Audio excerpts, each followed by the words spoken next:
Bismillahirrahmanirrahim. Dear students, I hope you are all well about your health and iman. I am Professor Dr. Mirza Mohammad Akmal Nadeem, your computer teacher. Dear students, साबर से इन्फोबाइट के platform से हम लोग database management system को discuss कर रहे हैं।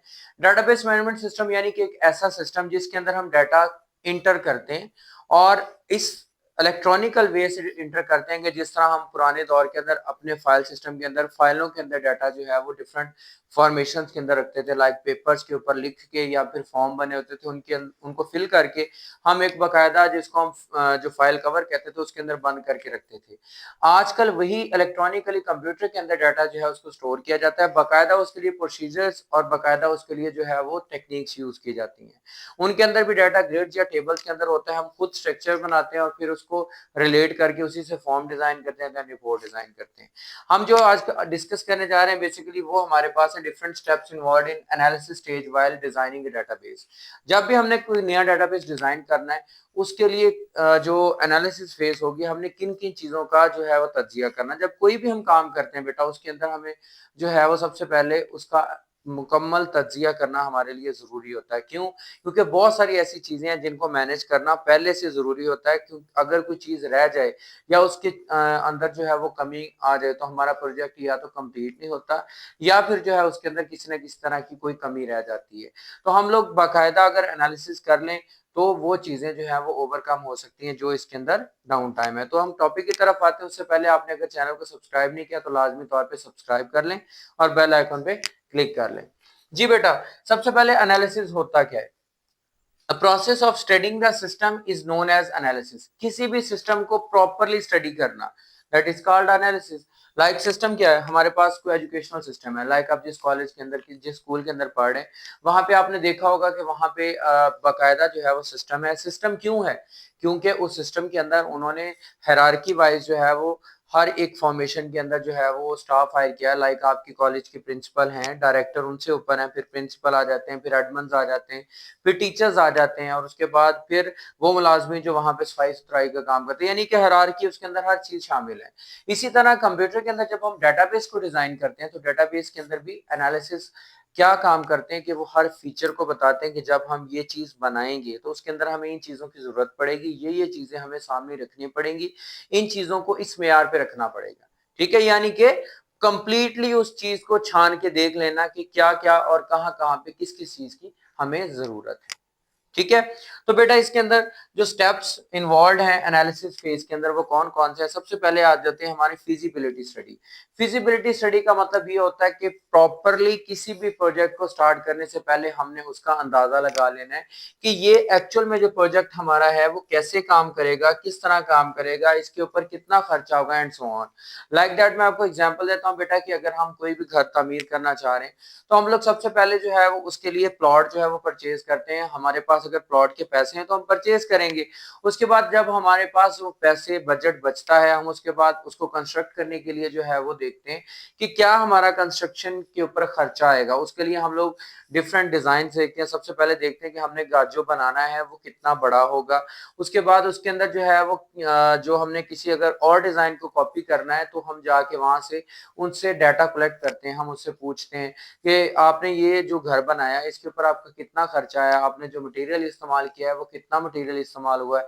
उसके अलावा जो है डिफरेंट लोगों से आप जो है ना वो लगवाते हैं इसका एस्टिमेट। यानी कि आपने दो चार जो है वो कंस्ट्रक्टर बुलवा लिए, उनसे पूछा कि मैं इतने मरले का घर बनाना चाह रहा हूँ, इसके अंदर इतने रूम्स एंड सो ऑन। उसके लिए आप क्या करते हो? आप जाते हो आर्किटेक्चर के पास, आर्किटेक्ट आपको जो है वो बकायदा उसका नक्शा बना देता है, 2D या 3D मॉडल जो भी आप बनवाना चाह रहे हैं। उसके बाद आप जब कंस्ट्रक्टर से बात करते हो आपको बताता है कि सर आपका इतनी ये वाली चीजें खर्च होंगी और उसके बाद जो है वो आपको कंस्ट्रक्शन का जो मजदूरी या जो भी कह सकते हैं आप वो आपको इतना देना पड़ेगा। तो फिर आप देखो कि आपके पास ये सारी चीजें मौजूद हैं, इतनी कॉस्ट मौजूद है कि आप इन चीजों को पूरा कर लेंगे। अगर है तो आप वो फिर काम स्टार्ट करेंगे। ठीक है, यानी कि इसके अंदर हमारी इस फेज के अंदर क्या चीजें आ जाती हैं? फिजिबिलिटी स्टडी के अंदर मुकम्मल तौर पे हमने शुरू में अंदाजा लगाना है कि हमारे पास जो हमने चीज बनानी है वो कैसी है, वो किस तरह बनेगी, वो कौन लोग बनाएंगे। लाइक होता है ना कोई स्पेशल स्पेसिफिक पर्सन जो होता है वो स्पेशल डिजाइन बनाता है तो हम उसी बंदे को हायर करेंगे, वो हमसे कितने पैसे लेगा। उसके बाद कॉस्ट इफेक्ट आ जाता है कि शुरू से लेके एंड तक कितना हमारा खर्चा होगा, क्या उसके अंदर कोई कमी तो नहीं रह जाएगी, हम थोड़ा सा एक्स्ट्रा रख के जो उतना जो है वो पैसे का अरेंज कर लेंगे अगर नहीं अरेंज है। तो इस तरह हमारा प्रोजेक्ट जो है वो कंप्लीटली जितना टाइम, जितने हमारे पास लिमिटेड रिसोर्सेज हैं या हमारे पास जितने भी रिसोर्सेज हैं उनके अंदर जो रहते हुए हम उस प्रोजेक्ट को कंप्लीट कर सकेंगे। उसके बाद बेटा रिक्वायरमेंट एनालिसिस, उसके बाद हम देखेंगे रिक्वायरमेंट्स क्या है। रिक्वायरमेंट्स अब क्या हो सकती हैं, लाइक आपने वही प्रोजेक्ट जो है वो स्टार्ट किया हुआ है, डेटाबेस आप सॉफ्टवेयर बना रहे हैं, आप रिक्वायरमेंट्स किससे पूछते हैं, जो आपसे, लाइक आप सॉफ्टवेयर डिजाइनर हो, आपसे जो है वो डेटाबेस बनवाने के लिए एक जो है वो पर्सन आ रहा है, अब वो ग्रोसरी स्टोर के लिए आपसे बनवाना चाह रहे हैं। अब वो अपनी रिक्वायरमेंट्स जो है वो बताता है कि सर मुझे इस चीज के लिए क्या चाहिए, यहाँ पे मुझे डेली की कॉस्ट, जो आइटम्स हैं उनकी कॉस्ट जो है वो ऑटोमेटिकली बिल कैलकुलेट करे, उसके बाद जो है वो जितना मेरे पास स्टॉक पड़ा वो इसके अंदर मौजूद हो, जितना स्टॉक चला गया वो मुझे बताए, इसके अलावा जो है वो डेली का जो है वो कितना मुझे प्रॉफिट हुआ, कितना मैंने सेल की, कितनी जो है वो मुझे लॉस हुआ, या जो भी डेली रूटीन का, मंथली रूटीन का, और जब भी मैं चाहूँ उसका रिकॉर्ड निकलवा सकूं। अगर उसके साथ सीसीटीवी कैमरास कंट्रोल करने वो भी इस चीज के अंदर डाल दें, बायोमेट्रिक अगर कंट्रोल करनी वो भी इसके अंदर, तो वो अपनी रिक्वायरमेंट्स बता रहे हैं। जैसे आपने अपनी रिक्वायरमेंट्स उस कंस्ट्रक्टर को बताई कि मैं एक घर बनाना चाह रहा हूँ, उसके अंदर इतने रूम्स हैं, ये उसका जो है वो मैं आपको नक्शा दे रहा हूँ और इसके अंदर ये चीजें मुझे चाहिए, और उसने आपको बता दिया कि ये आपको करना है। तो रिक्वायरमेंट्स यानी रिक्वायर्ड चीजें, इस डेटाबेस को बनाने के लिए कौन कौन से मराहल, कौन कौन सी चीजें आपको रिक्वायर्ड है, फिर आप जो है वो इन चीजों का अंदाजा लगाते हैं। देन उसके बाद बेटा हमारे पास प्रोजेक्ट प्लानिंग आती है। जब इन चीजों का अंदाजा लगाया था प्रोजेक्ट की बारी आ जाती है कि अब हमने प्रोजेक्ट डिजाइन करना है, यानी कि हार्डवेयर एंड सॉफ्टवेयर कॉस्ट, कितना हार्डवेयर, यानी कि आपने अब वो उस कंस्ट्रक्शन के लिए मटेरियल मंगवाना है, कितना आपको जो है वो उस पर खर्चा होगा, अपने सारा हार्डवेयर ले आना उस, और सॉफ्टवेयर यानी उसकी कंस्ट्रक्शन लगा लें। उसके बाद next the salaries of the team member. अब यहाँ पे बात करते हैं हम लोग आईटी की, यानी कि डेटाबेस की। डेटाबेस के अंदर हार्डवेयर क्या होगा हमारे पास, कि हम उसके लिए जो मशीन यानी कि कंप्यूटर इस्तेमाल करेंगे वो कितने का बनेगा, वो कैसा होगा, क्योंकि ये जो सॉफ्टवेयर होते हैं ये आम नहीं होते, बल्कि इनको इस्तेमाल करना या फिर इनको बनाना काफी ज्यादा टफ होता है। तो इसलिए इनको जो है वो फिजिबल वे से जो है वो देखा जाता है कि किस लिमिट का जो है वो हम ये सॉफ्टवेयर चलाना चाहते हैं, और उसके अंदर कितनी जो कैपेसिटी का हमें कंप्यूटर रिक्वायर्ड है।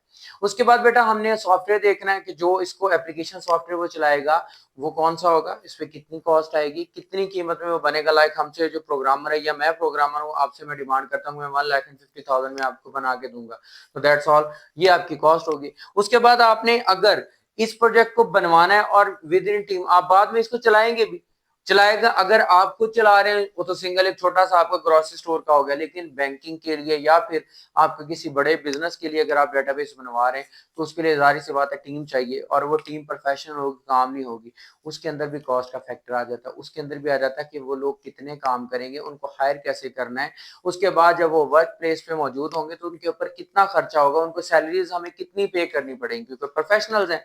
तो वो भी चीज जो है वो रिक्वायरमेंट्स जो हमारी आ जाती है एनालिसिस के अंदर। उसके बाद बेटा हमारे पास इसकी लास्ट स्टेज आती है अब डाटा एनालिसिस। जो अब हमने डाटा कलेक्ट किया अब उसको एनालाइज करना है।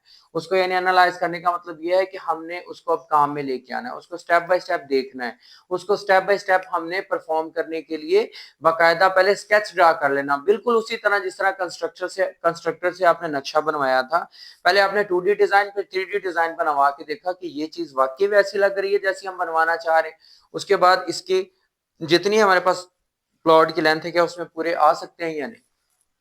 जी बेटा उसके अंदर सबसे पहले डेटा फ्लो डायग्राम्स आ जाते हैं, डीएफडी, जैसे कि फ्लो चार्ट के बारे में आप लोगों ने पढ़ा होगा। उसमें क्या होता है, बताया जाता है कि कहां से ये प्रोजेक्ट हमारा स्टार्ट होगा, ठीक है, स्टार्ट होने के बाद नेक्स्ट स्टेप हमारा क्या होगा, उसके बाद यानी इनपुट्स हमारी क्या होंगी, उसके बाद नेक्स्ट अगर एक से ज्यादा इनपुट्स हैं तो फिर भी हम उसको लिखेंगे, फिर हमारी प्रोसेसिंग क्या होगी और उसके बाद हमें आउटपुट क्या मिलेगी, एंड एट द लास्ट जो है वो हमें इसको जो है वो एंड कैसे करना है। यानी ये प्रॉपरली एक डायग्रामेटिकली है डीएफटी, यानी कि डाटा फ्लो डायग्राम, डाटा किधर को फ्लो करेगा, यानी कि वो इनपुट से आउटपुट की तरफ जाते हुए किन मराहल से गुजरेगा।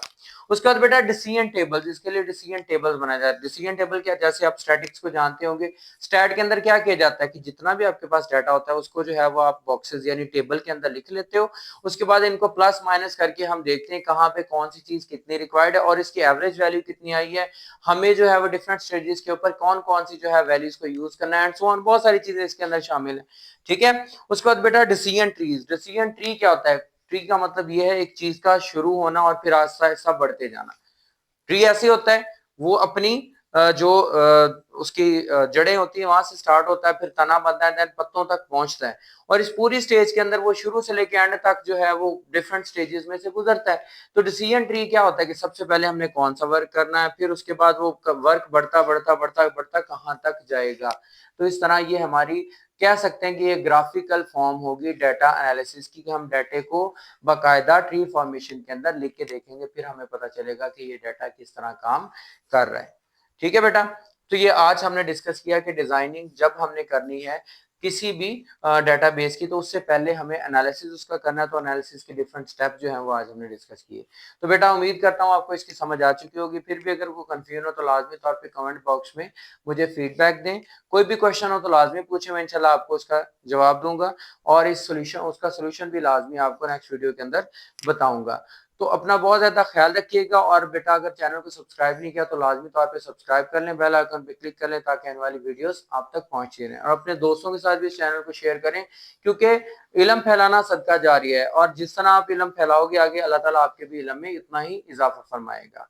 तो इंशाल्लाह मिलते हैं नेक्स्ट वीडियो के अंदर। दुआओं में याद रखना, बहुत ज्यादा ख्याल रखना। जज़ाकल्लाह।